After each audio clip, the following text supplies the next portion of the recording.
There we go. Jacob, this is Nelson House reading number 1 with an audience of 2.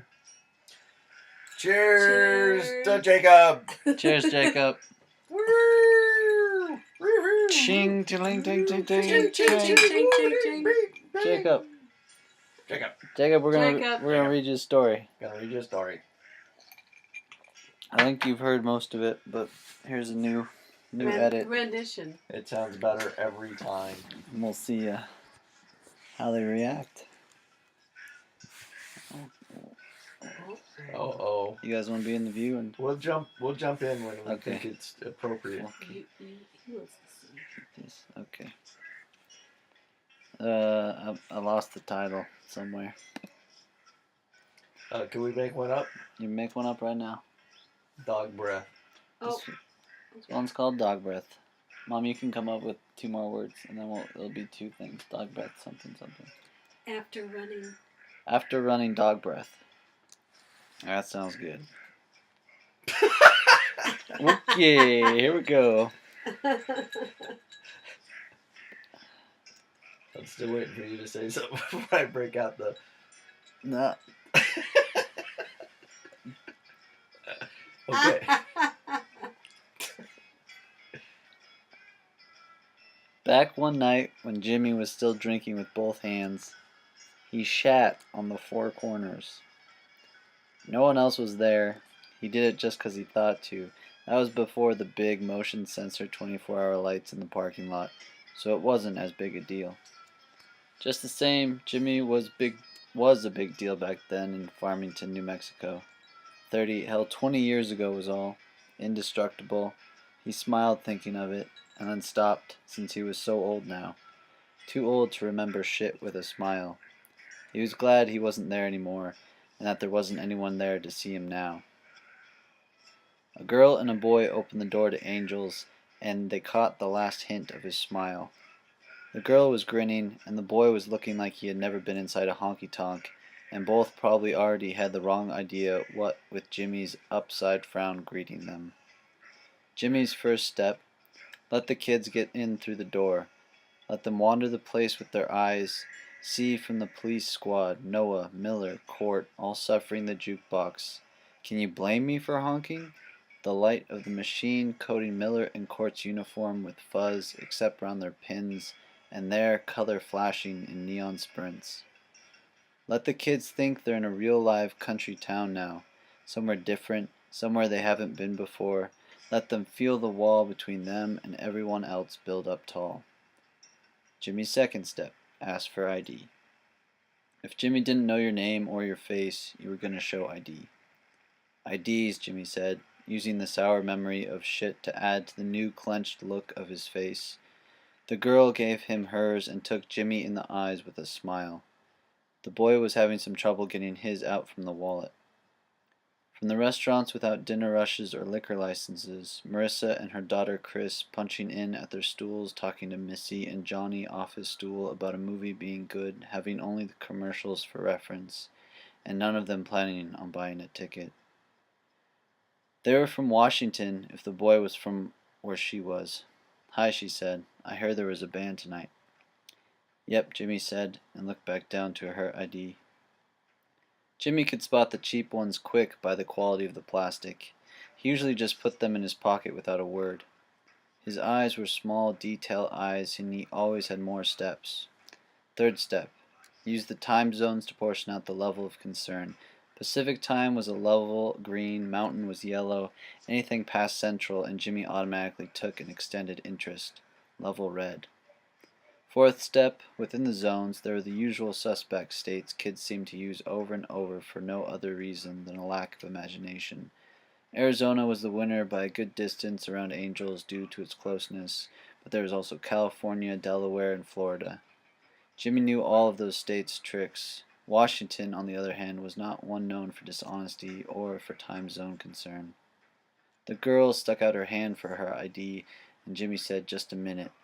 The girl looked around to the new replacement manager of the Starlight Motel brooding alone 3 stools away from Marissa and her daughter, he ignoring most everything save his beer, even though Chris looking over his way every few minutes, and Sandra, back from the basement, pointing, asking if another.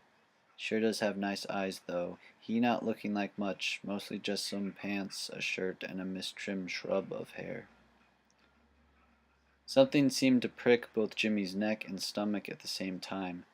Then he realized it had been there the whole time the girl was in front of him, this strange feeling about these two from Washington. He wasn't sure if it was their age, since they both sure looked young, or if it was another thing altogether. Jimmy reached back for the book with his free hand and flipped to W. The book wasn't a step, it was a rope tow used to frighten the kids, and helped quickly figure things out. The book had a blown-up picture of every state's ID, plus a list of their knockoffs' common mistakes. Most of the popular state-specific details, like the expiration for an Arizona license being a holder's 65th birthday, were on tap in Jimmy's head, and he'd automatically check. One of the less used ones, say Washington, and he'd have to break out the rope tow. Apparently, the book said, there was a trick to the Washington license, where the last 2 digits of the birth year had to add up to 100 with the last 2 digits from the license number. He did the math. Hers passed. She was looking over his shoulder, Teresa preparing the bucket and suds, even though closing isn't till 2, and then not even then, the real cleaning not till a good 30 after. He almost gave it back to the girl from Washington, her hand coming out, but then he decided different, that same feeling now making his knees itch. Jimmy suddenly thought of Pat, what he would say to him. The kid needed something and guidance the least. He was thinking of starting with a line like, Pat, did I ever tell you the one about the CO from Hollows, while grabbing Pat's bicep from the inside nice and tight. The girl coughed. Of course, before or beside the book, there was the 5th, 6th, and 7th steps. Eye color, height. Jimmy based all his heights on a mental 2x4, and also the proper name, including the middle one by way of spelling. He checked each of them. She passed. He moved along. The next step, the 8th, he learned long ago was not to ask the kids to repeat their birthdays unless they looked particularly green around the gills. Instead, asking a kid for their star sign is to pretty much guarantee a meltdown. For the ones that somehow cleared all of the above and yet continued to give Jimmy the unconvinced gut, like these two, there was the one-way elevator. A black light ordered special off the television just in case. Jimmy took pride in his eyes. He didn't like to pull out the elevator or the rope tow. It meant he couldn't do something. The book and the light combined were the extent of his reliance on tools. One thing he did draw the line at. He would never buy one of those fancy machines that scan the ID. What's the point? Kids around Angels weren't old enough to be smart. Hell, even the old-timers weren't old enough to be smart. Where are you two from? Jimmy said, eye on her address. Bellingham, the girl said, shoulders square. The boy was still fiddling with the pockets of his wallet. Jimmy noticed that she didn't hot-foot or touch her face, usual indicators of hiding the truth. She just might be city confident, Jimmy reconsidered. Birthday, he slipped, and then went with it. The girl smiled. Yesterday. Jimmy fell out of gear for a second. He looked again at the ID, and something clicked, and he couldn't help himself from smiling. Well, happy birthday, girl. The boy finally got his ID out and gave it to Jimmy, causing Jimmy to clench his mouth again. What year were you born? 1986. What day? May 17th. I just asked for the day. Sorry, does this place have a bathroom? One sec. May 7th makes you what sign? Huh? Did you say the 7th? I was born on... What's your fortune-telling son? What's your fortune-telling sign, son? I don't know. The goat one? Jimmy reached back for his black light, but more to scare the boy. It's Taurus, kid, like the car. The Washington emblem burned purple from the light. You should know that, Jimmy said, and stood up and gave them back their IDs. The boy nodded about 8 times and mumbled something and scooted off for the bathroom. If any of the Cortez boys whistle at you, Jimmy said, looking at the girl, you come back here and we'll see what we can't straighten out. The girl smiled. Thanks, but I'm sure Cortez men are born gentlemen, she said. The girl then walked to the bar and ordered something from Sandra. Jimmy sat down and told himself that they were just young, but that's why he felt so strange. The girl was pretty, no use in denying that. Maybe he was just lonely for a pretty face he'd never seen, but that wasn't quite right. There was always plenty of pretty faces he hadn't ever seen since Cortez was a natural stop in some direction for those on the way to the canyon or Mesa Verde. It couldn't be that. And what was the use in thinking that way? He probably had a good 10 years on even her dad. He decided to get up in order to get away from looking at the girl, and also, he found himself conceding, to make sure the boy had found the bathroom without tripping over any local legs. The stairs of Cortez men were known to be stone-cutting worthy. Jimmy knew. He had found himself in Angels, and so in Cortez, some time after he hitched on to the stuttering A wagon. Even then there were a small distinct line cut within Angels between those that came and those that stayed. Once he made the cut, he still had to suffer through the rest of town that didn't go to the bar. After a week it had spread that Jimmy was a dried-up sod. The church-goers snidely prophesied further, considering it just the type of strange marriage fit for a true man of faith, a recovering drunk, and a bar. They called him a toiler and a flagellator while eating donuts after service. The work could not help but remind him of his daily lesson, they said. It must keep his blood pumping hot, keep the downfall close and within sniffing distance. Their jokes were closer to the truth than they knew. Jimmy made his way back where Frank and Conrad and John and Thurber and Amos playing hold'em with $2 buy-ins. The North Rim will flood not for another month if the freeze don't snap. Jimmy kept a berth from the table but stopped for some action. Alec and Lionel watching above, waiting a turn, pockets full of hands, and then Conrad flopping a pair of red eights, and then using his forearms as a mop, cleaning the pot. Amos getting up, Alec still watching, looking at Lionel taking Amos's warm seat with a screen door's blankness. Didn't much take more than a few stray words from the regulars for Jimmy to hear his own sloppy voice echo back. Count 'em, 7 lucky years of sobriety. If he got even luckier, a kid would get courageous and try to give him some bone for being 86 from the bar. That was the quickest way to be reminded. He forced himself to remember those nights and the unbendable hands of the day after. These days, though, with an instinctual know-how to maneuver people so they wouldn't knock into one another, Jimmy mostly sat on his stool, clear-eyed and safe, the only thing painful being the static memory of his quote-unquote sins, as the churchgoers said. Jimmy, most people in Angels guessed, was most definitely not a man of faith, but even Jimmy would agree he was a man of judgment. The boy walked out of the bathroom, past Marshall, Timmy, Pear, and Abe playing cricket on the dartboard on the other side of the card table room for pennies mostly. Got to stay in with the kids that night, pinching a coin below the ghosted chalkboard for every dart sticking in the triple or double ring, Timmy throwing, the spider wire spitting the dart out, Timmy palming a handful for the almost stuck bill, Abe shaking his head in refusal, stopping short of speaking, what with the others whistling and whooping Timmy on the back, Abe then piping at Marshall for his damn hat on behalf of the indoors, then Marshall taking and holding his hat tenderly. The boy staggered a bit as if he'd already been drinking, and Jimmy walked into the bathroom just to check. By the shoes and the sniff, Turk in there, snorting a line by himself. Jimmy went back to the front room to his stool, mentally keeping track of everyone, while also watching the source, the girl, and, he allowed, her boy, too. Then he forced himself to look away, to ignore his sense, and take in the scene again. Angels had a habit of loosening those inside her, sometimes too loose. Jimmy needed to continually take stock of the night if he didn't want problems. He couldn't spend all of his time eyeing the girl and her boy, so he decided to make one more round, starting from the back. At the poker table, Your table. Poker table.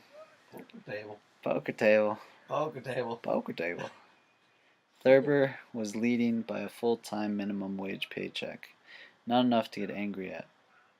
Frank and Conrad were smoking Marlboro Reds, John, Parliaments, Lionel rolling his own from a bag of trumpet. The ones married were joking about their desired sex lives outside of wedlock, and the ones not married laughed along. If I get just one more handy, I swear I'm crossing the border. Alec had finally made it to his seat, but his knees weren't under the table. He had just gotten sick of standing. Amos was scratching his head with a chew in his mouth looking at the table. It wasn't a game people left before the end if they could help it, and Amos was hurt that he didn't know better. There was an increasing drum roll of money, the beat deepening with each quicker action. Weep, boys, 'cause this next one's mine. Alec's best chance to join was John, who was far and away in the hole. John had a habit of getting low and then drinking himself lower. Alec bettered his chance by steadily feeding John doubles of Jack and Coke, which Lionel didn't approve of, but his full house was about to win him big, so he played quiet. There were two teenage-looking boys from just upstate who chattered, anxious to play. It was going to be a while, if ever, before anyone gave them a glance. Jimmy made a note to watch the boys, along with everyone else. Teresa came in with a case of dirty glasses to wash down the hallway from the bathroom on the other side of the dartboard. Her arms were like the lowest branches of a healthy tree, load-bearing and starting practically out from her trunk. They most definitely didn't waver as she waited before the dartboard. Per said something to her as she stood for the man to throw his dart. She thought they were making fun of her shoes, which were caked with red mud from the morning's rain. Timmy was mad that she wasn't moving, even though Per told her he'd wait for her. Marshall and Timmy thought immediately that it was because she couldn't speak English, which she could. She was originally from Ohio, and Abe only smiled at the confusion. Per was getting anxious at what was happening because he knew Marshall and Timmy and Abe were tough and ungainly in their convictions. On delay, Senor Ida, Per decided to do something. He hucked the dart right when Teresa started moving without looking. She stopped just short of a dart in the ear, which of course made Marshall and Abe burst out laughing. Per, shocked, rushed forward, but Teresa was already moving on and around to the hallway. A girl from Idaho came out of the bathroom just after this, her hair smooth from a fresh comb and cry. Jimmy checked the high life clock opposite the bathroom and saw that it was about time for Pat's cue, which was his cue to go back. He made his way round to the front room and asked Sandra for a warm ice. The police boys were still protecting the jukebox with the juvenile care of teenage brothers. If someone came up, Miller would shift around and jut out his butt to block the jukebox while Noah and Court explained the dilemma. Miller, like always, was hard-pressed to make up his mind, what with the sheer number of choices. Jimmy had their whole spiel memorized, and not just choices, but quality choices, on the only machine that can make or break the whole collective feeling of the bar, you know, 'cause everyone here is listening. Miller wasn't looking at anything. He couldn't look through the squeeze of his laughter, while Court and Nora waved their arms wide. A big responsibility in its own right, almost a burden, but don't sweat it. He can be counted on to pick something good, and well, now probably just another minute or so. That sounds about right. Miller practically folded double with laughter. So if you wouldn't mind the space, Noah brushing the air away with his hands, the best idea for everybody would be to, Court shrugging, check back later. Anyone from town could call their bluff, their call being their thumbs inside their belt loops and the fact that they did this at least once every night. But some kids, supposedly from El Paso, walked away from the police boys with their arms stiff, and Miller turned around and let out his laughing with the other two. Pat finally walked in from his shift at the plant, dirty and dry. He went up to the motel manager and slapped his back with a still-gloved hand. Marissa watched as sawdust came off in a blue exhale. Chris was still talking to her, but Marissa was bent on Pat. Jimmy wanted to wait until Pat was mostly alone, or at least alone with a girl, before approaching him. Either way, Jimmy saw it as Pat's choice, although Pat was unaware of this. Chris finally noticed Marissa and slapped her on the shoulder lightly. What was that for? Chris cocked one eye and then swiveled away to Missy and hooked a thumb back in Marissa's direction. Chris looked but only saw Pat and got up. What's wrong with everyone? Turk had his hand wrapped around Missy and then took it off and raised it palm up with the other hand, following suit. Johnny was back on his stool watching ESPN above the bar, not listening to the others. The Diamondbacks were tied by the glaze on Johnny's face. Turk closed his eyes and lost himself inside his head. Then Missy shifted, and he opened his eyes and started talking to Johnny about the game. How are they doing without Perkins? Jimmy scanned for the girl and the boy from Washington to see if Pat had seen them yet. The boy had his hand around her waist, snaked through the back of her seat. The position looked uncomfortable. Jimmy bet the boy was usually uncomfortable. The girl was telling him and Sandra a story who had come over to their table to pick up empties.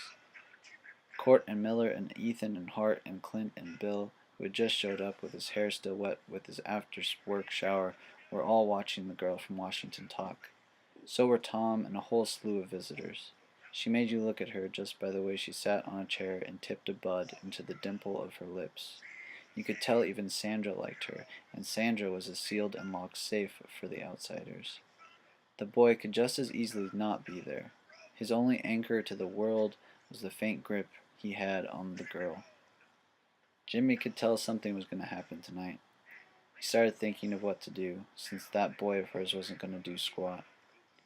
Pat got up from between the manager and Chris, beer in hand, gloves holding his spot at the bar, and looked around, nodding at Miller and Clint and Ryan, smiling at George and Bill, talking to the girl from Idaho in the bathroom and her friend who was almost as cute, and then he practically tripped without moving when he saw the girl. Jimmy waited. He wanted to pay careful attention to the next few steps of Pat towards the girl. Jimmy could tell how many tall boys you had just by the shift in your hips. Pat took a sip and wiped at his face and waited, captivated as he watched her. What was he stopping for, Jimmy thought. Come on, come on. Then Pat made his move for her. Pat timed it, Jimmy saw, because the boy was gone again to the pisser. Jimmy hadn't even noticed the boy leaving, and he kicked himself for it. What is it about that boy? Pat said something. What is it about that boy? Pat said something, and the girl turned to face him, and then turned back to her beer. Pat said something else to her, turned back, and the girl came to face him with a smile. The girl now said something, and Pat shifted his feet, but he was smiling too now. Jimmy pointed to the back room. There was no way she could see from there, but Jimmy knew Pat was pointing at the buckhead in the back corner of the card table room.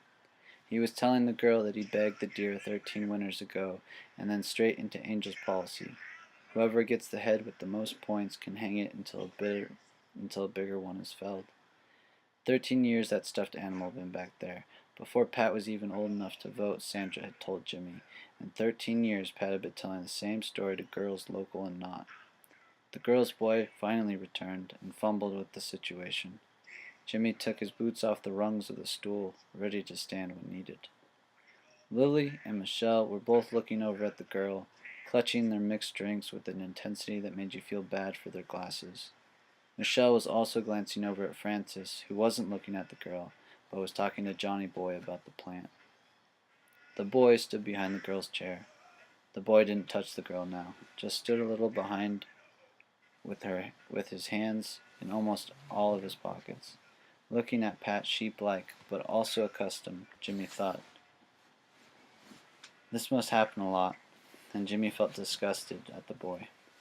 The girl was not shy, and the boy measured one drink off from courage. Pat offered his hand. He was maybe 6'6", and the boy had to look up to see Pat's eyes. Pat pointed again, this time with his beer. The girl reached around without looking and pulled the boy a little closer. The boy nodded and then said something. Pat laughed forcedly, then said something, and the girl got up. Now Kim and Missy watching her as well, and the three of them left for the bar, the boy struggling to keep up. Sandra came over to them right after Pat whistled, and 3 whiskeys neat were placed in front of them. Jimmy, fast-like, saw some kids from Durango stomp about being skipped at the bar, but nothing else. Pat raised his glass, and the girl raised hers, and the boy took his out from his mouth and hovered it near the other 2. The manager looked out from his slumped shoulders when the 3 glasses clinked.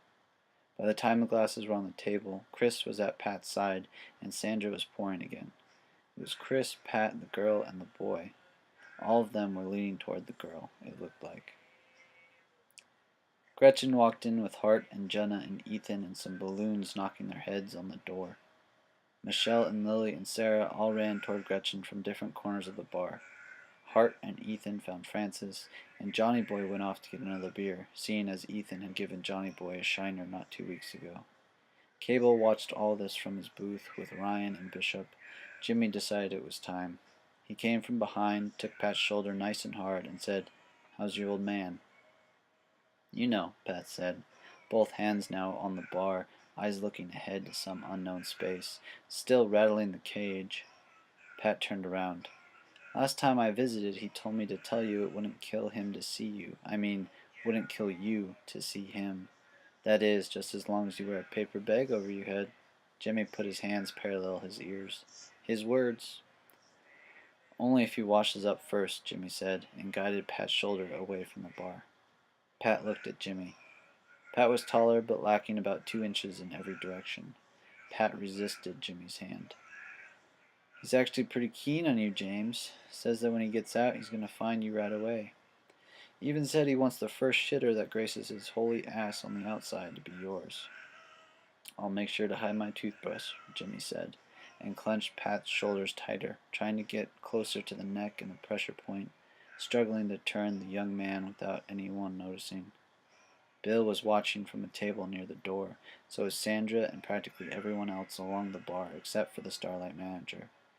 The girl and the boy looked like they were watching a movie, one of the perks of not being from Cortez. Everyone else was packed tight with expectation. Jimmy knew he had to say something to knock Pat off guard. He wasn't strong enough to turn the boy. Heard someone they saw you in Big O's car heading south, Jimmy said. Jimmy felt Pat change underneath his grip. Yeah, so? Well, where was my invitation? And don't tell me it must have gotten lost in the mail, right? 'Cause I know you know I can't stand opening letters. I wasn't aware Big O was back in town.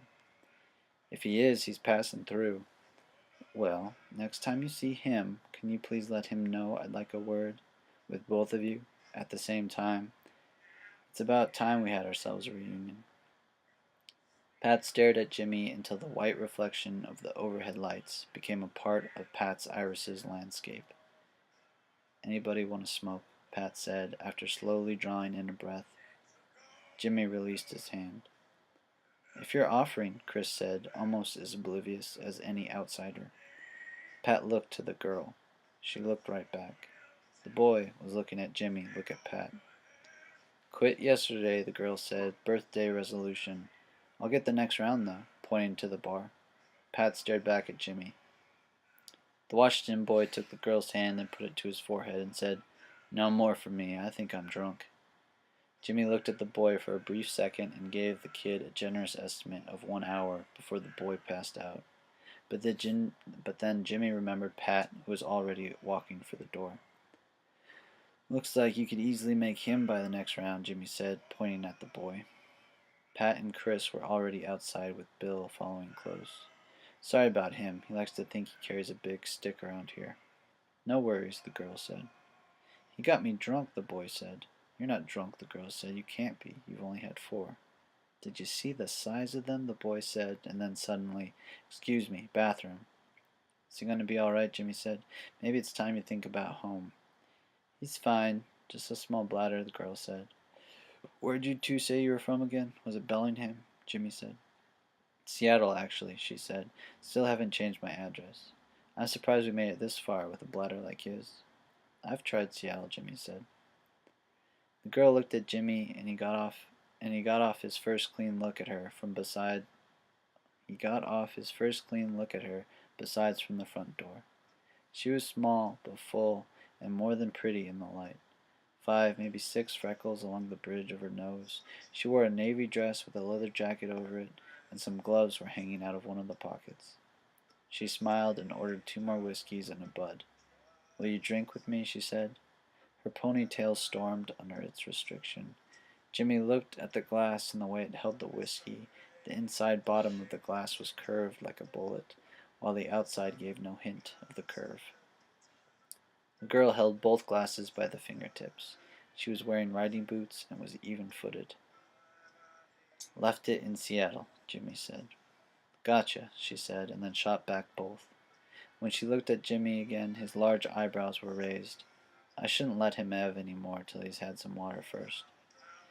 Jimmy moved his cheeks up to his eyebrows and shrugged. He liked a girl who could drink whiskey with a beer chase, and he had forgot about the boy. He wondered why she was with him, why the boy was so drunk, why, if the boy knew his limits, would he drink when he was with her.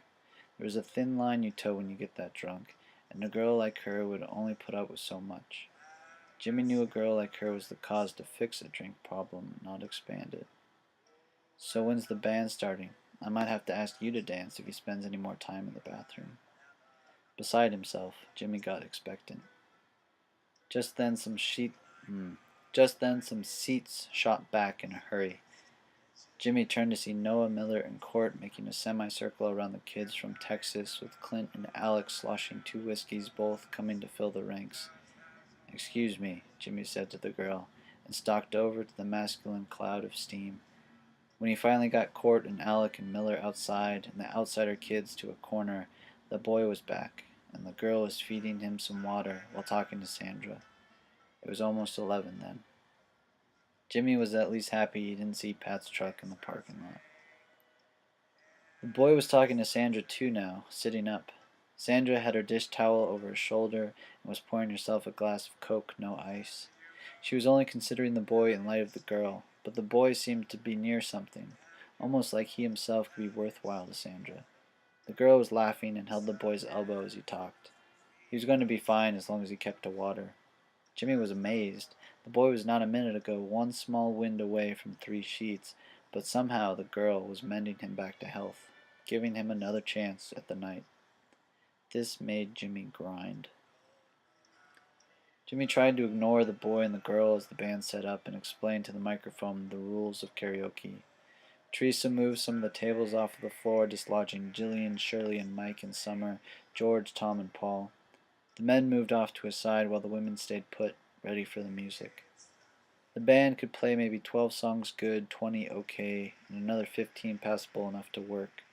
Jimmy knew the band from back in Washington and got them the gig at Angels. He nodded to each while they tuned their instruments. Back at the bar, Sandra was taking care of the late night rush.